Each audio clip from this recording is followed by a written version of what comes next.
Cheerio. Hello and welcome to part 4 of my disastrous adventure bike / paragliding trip.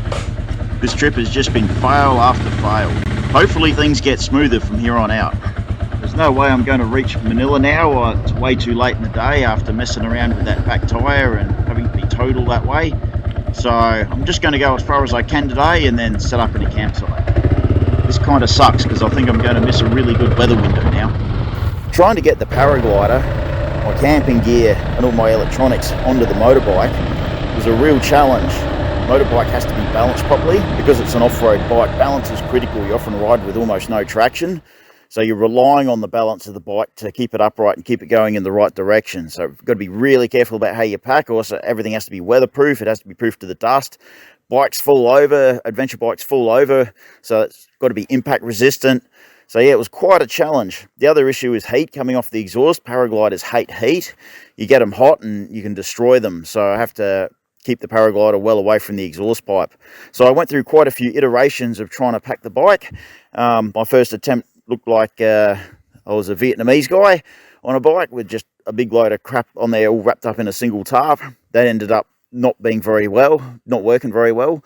And after mucking around for a while, I found the best way of doing it was to actually put a bread crate on the back of the bike. It's zip tied onto the rear plate and also puts pressure on the rear pillion seat, so it keeps the weight well forward. I put lots of soft stuff and heavy stuff in the panniers down the bottom, so clothes and water and that sort of stuff, and tubes of lubricant, that sort of thing, all in the panniers. That works really well. And also that creates impact protection, so it can compress if I fall off the bike or it slides out or whatever. And then inside the crate, I put delicate stuff that can smash. So sitting inside the crate is my computer and electronic gear.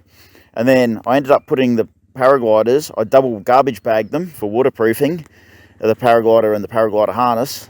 And then I put them into a couple of 90-litre waterproof duffel bags, and I placed them longitudinally along the bike, and then strap them down. And then on top of that, I put my camping gear, which is quite light, my camping and cooking gear.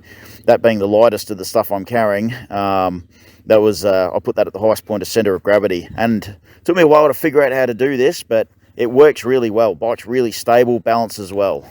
So far on this trip, I've been really enjoying the off-road riding and the camping and the camp cooking. So let's get into some cooking before it gets dark.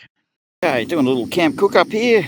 Just got a little bit of broken up broccoli I grabbed from the supermarket, put some water in the bottom, got it on the burner, running out of light here, so better do this quickly. Whack the lid on, just let that steam up a bit. Then I got some savoury chicken flavoured rice and a bit of shredded chicken. I'll chuck it all in together, should make a nice meal, eh? There we go, look at that. Chicken, rice and broccoli made off the bike. See how that tastes.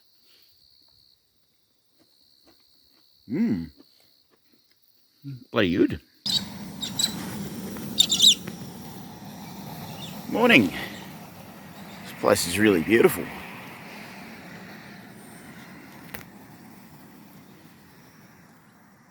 I think it's going to be raining at Manilla today and tomorrow. Luck is not with me. Not too far from Manilla now, only an hour or so. As long as nothing goes wrong, I should be there in plenty of time. I'll take my time, stop and have a much coffee on the way. Hopefully nothing goes wrong. I think I'm on the last stretch heading into Godfrey's. So I've been down this road before and it's freaking horrible. I've had to put a road tyre on the back of the bike. I've let the pressure down, so let's see how slippery it is on the dirt. So far so good. Good chance of me sliding out today. But from memory this road is horrendous. It's just slippery gravel. That back end's feeling alright so far. I dropped it down to about 22 PSI I suppose. Remember my skills. 4 days on the bitumen, we've got to switch over to dirt mode. Doesn't really have much of a swept line. But this, the roadies let down. It's not as good as the knobbies, but so far it's feeling alright. I think that mountain in the distance is Mount Bora. I think I'm going the right way. Yeah, deflated road tyres.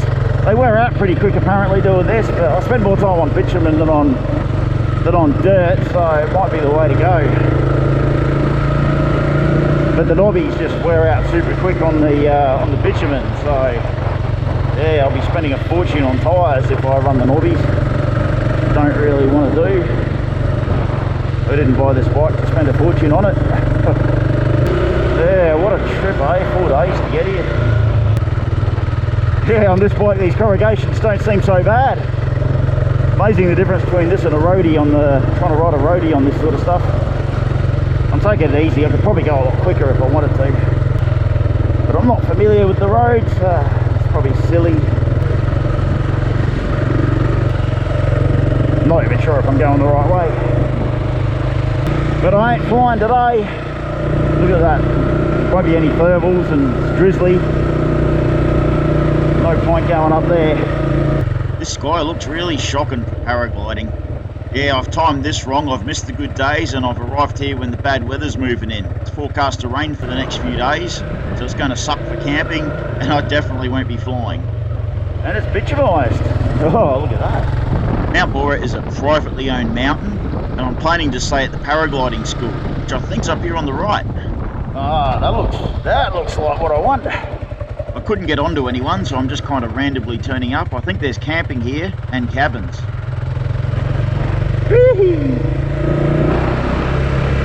Windsocks. Yeah, it's like a paragliding school to me. It's going to rain over the next couple of days, so I might get a cabin and then I'll camp out after that.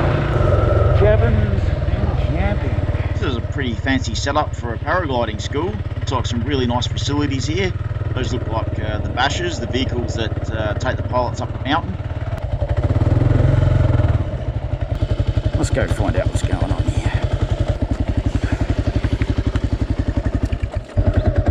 Well, just had a chat to Michael in there. They're running a school here at the moment. But yeah, he said the campsite's down this way. There's power, water, toilets, all the good stuff. Looks like a camping spot to me.